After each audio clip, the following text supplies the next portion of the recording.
Nah ternyata pikeun ngaijabah doa eta teh Nabi Nuh dipiwara ngadamel parahu. Anu parahu eta menimbulkan isu anu leuwih dahsyat. Sabab nyeun parahu di luhur gunung bari badag gitu.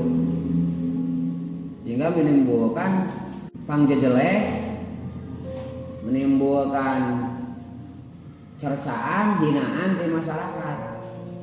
Nyan cenah beuki dieu beuki ge oh cenah eta nyeun parahu di luhur gunung gitu. Tah can beres parahu mah can dibijieun walau teh banjir teh. Nah berarti tugas Nabi Nuh harita fokus bagaimana membangun parahu itu.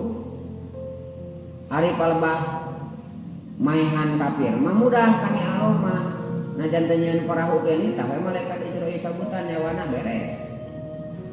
Tapi nu ngaran jelema mukmin jeung muslim di dunia boga tugas perjuangan. Naon atuh gaweana Nabi Nuh?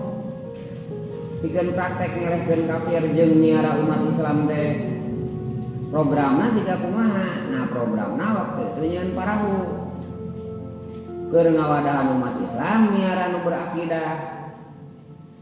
Kemudian engke geus aya parahu nu sejena dilelepkeun ku Allah gitu maksudnya.